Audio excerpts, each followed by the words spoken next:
This episode of Destructoid is brought to you by Gamefly. Coming up on Destructoid, Resident Evil is going back to its roots, Max is going Postal over Postal 3, and it's Monday, which means we've got your releases of the week. All that and more heading your way on a very spooktacular Destructoid.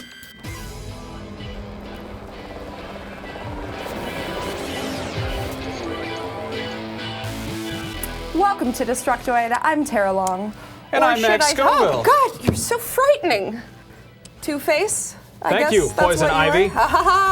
Yeah, I'm not Halloween. really a full Poison Ivy because I wasn't about to do the whole body paint thing, but I'm Poison Ivy as a teenager, a rebellious teenager. Casual Friday Two-Face in jeans, nonetheless. That's some impressive camera work there. Thank you. It's all CGI, people. Woke up on the wrong side of the bed. Anyway, it's Halloween, which also means that it's Monday, so let's start the show with this week's releases, shall we? The biggest one, hands down, has to be Uncharted 3: Drake's Deception, which comes out on PS3 tomorrow in North America for $60. I reviewed Chad's review of the game on our last episode. He gave it a 10 out of 10, said it was amazing, so go watch that episode if you haven't seen it, or just buy the damn game, because it's a 10 out of 10. You can't go wrong with that. Also coming out tomorrow is Sonic Generations, the game I would be super excited about if it weren't $50. Behind its thinly veiled story, it features 9 chapters of classic Sonic levels, each with its own modernized reimagining, making for a total of 18 levels you have to beat in order to win the game. Jim reviewed it for Destructoid today and gave it an 8 out of 10, calling it a truly great game with a majority of glorious and visually stunning levels apart from a couple bad ones. So that comes out tomorrow for PC, Xbox 360, and PS3, and I'll bet you have something negative to say about it, don't you? Yeah, it's about a hedgehog who eats chili dogs and is voiced by Urkel. But he's so really take fast, that. so... Well, he better be, because... Anyway, speaking of games involving magic rings, that's actually a segue. How about that? Yes, congratulations. Another big game coming out this week is Lord of the Rings: War in the North. I haven't actually had any hands-on time with this game, and it makes me sad because I really like Lord of the Rings.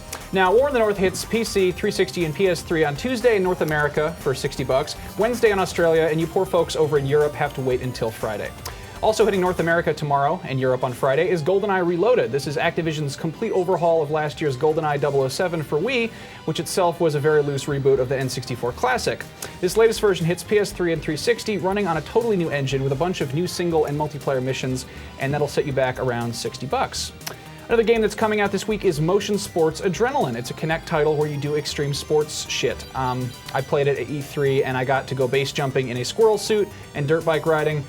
That's only for 360 and it's a Kinect exclusive, and if you don't have a Kinect, that's okay. You can just use your imagination and pretend you're in a squirrel suit in your living room, and I will not tell anyone.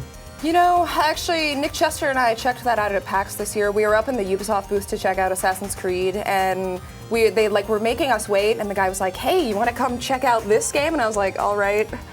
And yeah, not that good. Yeah. I will say, however, the base jumping is really fun. It's pretty cool. It's really fun. So yeah, that's it for this week's releases, I guess. It's kind of a slim week. Are you guys going to pick anything up, or we've got this, this dumb game to play. I have to play this stupid thing. We have to take play turns. This shit for work. What is this? So. Scram? Some stupid game? I don't know. Yeah, but head on over to our Facebook page and vote for your pick of the week. We've got a poll or a question or something up there. You should do that. Yeah. Anyway, yesterday, totally out of the blue, Postal 3 was given a PC release date. Looks like the new game's going to be available on Steam on December 10th, which seems like kind of a crazy move in the middle of this busy holiday season. Now, Postal 2 is one of my all-time favorite games because you can smoke crack, piss in people's faces until they vomit, and then put a live cat on the end of a shotgun and use it as a silencer. There's like 3 things in that game that aren't offensive on some level. Anyway, Postal 3 makes the shift from first to third-person view and promises to expand on the previous game's sandboxiness.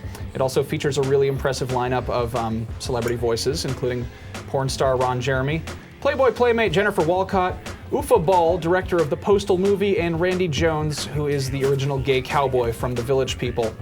It's also got a weapon that's a live badger that can be used as a chainsaw. So there's that. Now, allegedly, the game's going to be coming to Xbox 360 and PS3 sometime next year, but that'll be hitting PC via Steam in just over a month, so we'll have to wait around and see about console releases. Definitely kind of a dark horse for this year's holiday sales. Yeah, that's coming up, like, in less than 2 months now. Yeah, I gotta say, I'm really curious about the game, and I'm willing to give it a shot. I'm just worried we might have another Duke Nukem Forever on our hands. Is Postal still funny? Yeah, well, at least they're not hyping it up like they did Duke Nukem, and then it was just a huge disappointment. It kind of came out of left field. I could see it being sort of a sleeper hit. Well, anyway, let's do the thank our sponsor thing. That thing? And then I've got more news. Okay, that sounds good. GameFly is the largest online video game rental service and offers you a choice from over 7,000 new and classic titles across all consoles and handhelds. With plans starting at just $15.95 a month, the GameFly members can rent up to one to 4 games at a time and keep them for as long as they like. There are no late fees, no due dates, and shipping is always free. Once you're done playing a game, just send it back and GameFly will send you the next available game on your list. And if you really like the game you're playing, just click on Keep It on the GameFly website and the game is yours at a discounted price. GameFly will even mail you the case and manuals free of charge. Destructoid fans get a 15-day free trial when they go to gamefly.com/Destructoid, so go check that out now. And you'd be supporting the show, which is always good, so we can afford to dress ourselves up like this every day. Every day, Halloween costume days. So given the holiday, it's kind of appropriate that we have a whole bunch of Resident Evil news today. Destructoid's Stephen Hansen recently got some hands-on time with Resident Evil Revelations, which is the 3DS game that's set for release on February 7th next year. Capcom was showing off their raid mode, which is the local and online multiplayer component of the game, kind of like horde mode, where you try to survive 20 levels full of zombies and other monsters, and then you're scored based on how quickly you beat it. And then you can earn bonuses based on your score that let you get cool guns and stuff like that.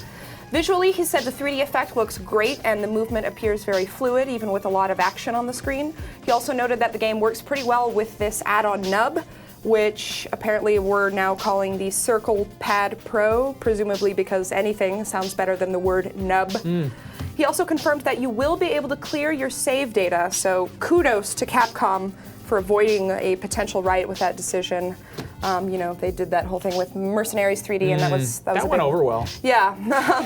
We still haven't seen much of the single player campaign for this game yet, but we do know that Capcom is really trying to bring the series back to its true survival horror roots with Revelations. So they've brought in this external scriptwriter, Dai Sato, who is famous for writing a whole bunch of famous anime like Cowboy Bebop, Wolf's Rain, Samurai Champloo, Ghost in the Shell, and all these like crazy popular stuff that people are really into. So. Well, that's good. It seems like the story is shaping up. Capcom has said that this is going to be like the best story yet. Oh, nice. Well, hey, speaking of Resident Evil, let's continue talking about Resident Evil. Destructoid's resident community shark guy Hamza Aziz got a chance to check out Resident Evil Operation Raccoon City, which is the new game. The game is set around time of Resident Evil 2 and 3 and puts players in the role of one of the Umbrella Corporation's elite soldiers who are trying to ensure that no survivors escape Raccoon City with information about the T-virus.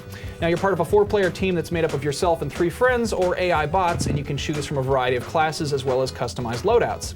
Hamza stressed that the companion AI isn't so hot, but that the co-op can be a lot of fun, especially when utilizing different classes' skills. For example, a medic can cure players infected with the T-virus, and she can also induce infections, which makes players invulnerable from the neck down, which can be useful as long as they're cured before they turn into zombies. Now, Hamza praised the close quarters combat system, which lets players do melee attacks as well as finishing moves, like shoving enemies into walls or jamming grenades into their mouths, though he did say the graphics were a little bit par for the course. I had a little time with Operation Raccoon City at E3, and I thought it was actually really fun in spite of me not being much of a Resident Evil expert. However, Hamza is a big fan of the series, and he went in with really low expectations, then came away quite pleased. So if you're lukewarm about Raccoon City, but you like Resident Evil, you might not want to write it off just yet. And hey, one final piece of Resident Evil news. It looks like Capcom decided that there weren't enough Resident Evil games being released, so they decided to do an HD remake of the on-rails Wii games, Umbrella Chronicles and Darkside Chronicles. Those will be coming to PS3 under the title Resident Evil Chronicles HD Selection sometime in the future, offering full PS Move support.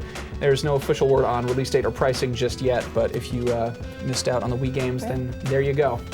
Wow, 3 different Resident Evil games we're talking about today. That's exciting. We put up a question on our Facebook page earlier today asking people what the scariest game that they've ever played is, because, you know, Destructoid is running this original article today about all the editors contributed their scariest moments in video games, and so we asked this question on our Facebook. Surprisingly, we got no responses for Silent Hill 2, at least not as of noon today. But we did get a few for Amnesia: The Dark Descent. We got a couple Doom 3s in there, some Dead Space, some Fatal Frame 2. A lot of people saying Condemned made them shit their pants. And we got an overwhelming amount of votes for Max Scoville's Fantasy Beach Sex Island coming next fall for the Dreamcast. That's not a scary game.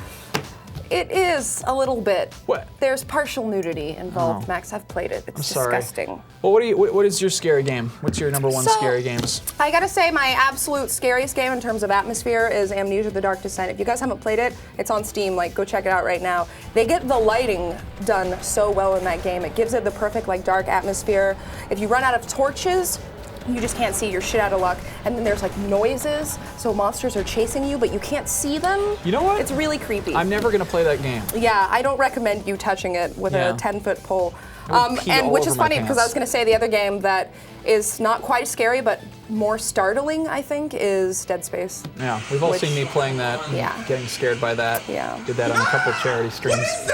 Personally, I think that this is kind of a weird thing to say, but Limbo, when I first played that, I played that in a dark room on a huge projection screen and with like surround sound, and the sound design in that game is incredible. So that part where you're going through a tunnel and a spider just sort of comes out of the darkness. Yeah, I was going to say the spiders in that game are really scary. Yeah, and then there's the part where you're sort of hopping along in the spider webbing and it's just coming at you very slowly. That's good suspense. I wouldn't say that keeps me up at night, but I was like, when I was playing that. I prefer the like eerie scariness anyway to the like, here's something startling sneaking up behind you. Tiny babies coming out of vent shafts. I don't want to be miserable while I'm playing a game, but anyway, if you guys haven't picked your pick yet, then go on over to our Facebook page and write down what your scariest game is. We check it like at least once every hour, twice sometimes if I'm really bored. Also, while you're at it, go follow us on Twitter at Detroit Show. I am Tara Longest on there as well, and he is Max Scoville. That's where we do the damn thing. And in case you guys have forgotten already, we're giving away an Xbox 360 and a copy of Modern Warfare 3. So go watch Friday's episode for info on how to win that. Spoiler alert, it will involve doing things. Yeah, you can't so be prepared for that. You can't just sit there and wait for you to win a thing. No. You gotta do stuff. The Xboxes do not come to you. So last but not least, we've got one last scary thing to show before we go. Oh, God. Grasshopper just released a new Lollipop Chainsaw trailer, which shows our cheerleader chopping a guy. Never mind, let's just watch it. There we go. Take that, pop punk. See, she chops him in half, but then he comes back together and presumably teaches her a lesson. From Robert Rodriguez and Quentin Tarantino. I like that a pole just comes out of the ceiling. Yeah, why is there a pole in like a high school? That's a good hilarious. question. Just taking a head and put it in your butt. That's a bold claim, sir. Yep. Man, all the Lollipop Chainsaw trailers are awesome. I hope this game doesn't suck. It's pretty fun from when I played it. There's some gangbang shit going on here. Wow. What do you think this is going to be rated? You know, I'd say probably T for teen. I'm betting T for teen, probably. teen? It looks like it's a game for teenagers. Why would they rate it for anything else? Yeah, I don't know. Maybe even E for everybody. F for Sex. fun. Whoa. Yeah. In high school? That is inappropriate. Get ready for rock and roll. Wow. This is... That's the best part, is he shoots swear words at you and you have to dodge them. That is pretty cool. Fuck. I want that game.